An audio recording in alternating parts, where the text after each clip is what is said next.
استاذہ حج ذکر کی کیپیسٹی کو انکریز کرنے کا یا اپنی میموری کو انہینس کرنے کا ذریعہ کیسے بن سکتا ہے؟ جزاک اللہ خیر فائزہ، بہت اہم چیز ہے زندگی کے لیے.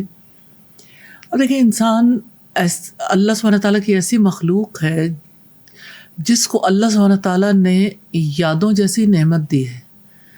کبھی تو یہ یادیں انسان کے لیے عذاب بن جاتی ہیں اور کبھی یہ یادیں رحمت اور اطمینان بن جاتی ہیں. اللہ سبحانہ تعالیٰ نے ہمیں اپنی کتاب میں اس کی طرف توجہ دلائی ہے اور حکم دیا ہے، یا ایھا الذین آمنوا اذکروا اللہ ذکرا کثیرا، کہ ایمان والو اللہ سبحانہ تعالیٰ کو کثرت سے یاد کرو. اب یہ جو کثرت سے یاد کرنا ہے، یہ انسان کی زندگی میں کیا چینج لاتا ہے. ایک دفعہ آپ صلی اللہ علیہ وسلم جمدان پہاڑ پر چل رہے تھے تو آپ نے فرمایا مفردون سبقت لے گئے. تو لوگوں نے پوچھا کہ وہ کون لوگ ہیں جو سبقت لے گئے؟ تو آپ نے فرمایا کثرت سے ذکر کرنے والے مرد اور کثرت سے ذکر کرنے والی عورتیں. سبحان اللہ.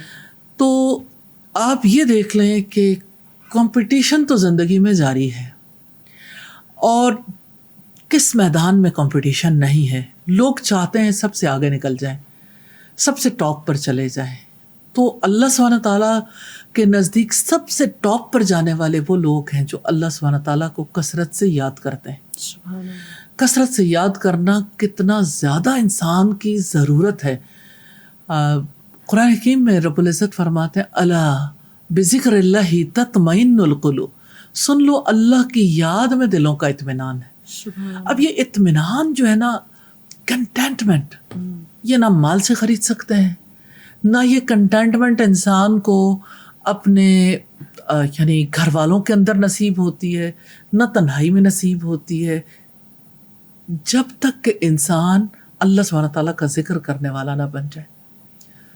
یہ اللہ سبحانہ تعالیٰ کا ذکر ہے، اس کی یاد ہے، جس کی وجہ سے انسان کی پوری زندگی ترتیب پاتی ہے.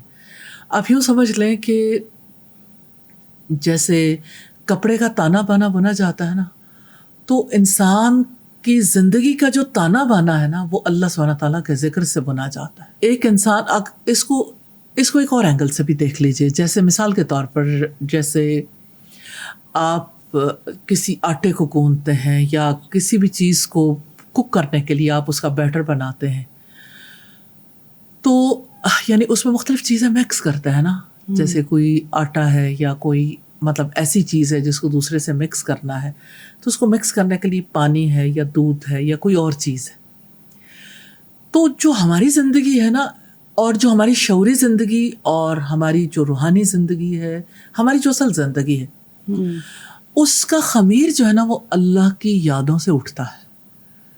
اللہ سبحانہ تعالیٰ کا ذکر نہ کریں، اس کی یاد دلوں کے اندر نہ ہو، زبان پر نہ ہو، تو اس کا نتیجہ کیا نکلتا ہے؟ اگر مجلس ہو تو رسول اللہ نے فرمایا کہ وہ مجلس باعث حضرت بن جائے گی قیامت کے دن، جس میں اللہ سبحانہ تعالیٰ کا ذکر نہ کیا جائے.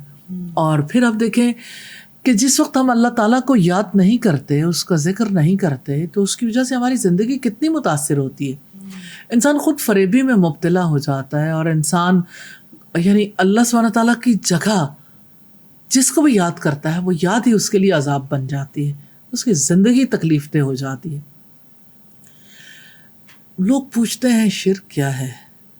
اگر آپ صرف ذکر کے اعتبار سے دیکھیں تو آپ اللہ سبحانہ تعالیٰ کی جگہ جب کسی اور کو رکھتے ہیں، آپ اللہ تعالیٰ کا ذکر کرنے کی بجائے کسی اور کا ذکر کرتے ہیں، تو ظاہر ہے کہ برابر قرار دیتے ہیں نا، کسی کو اتنا امپورٹنٹ سمجھتے ہیں.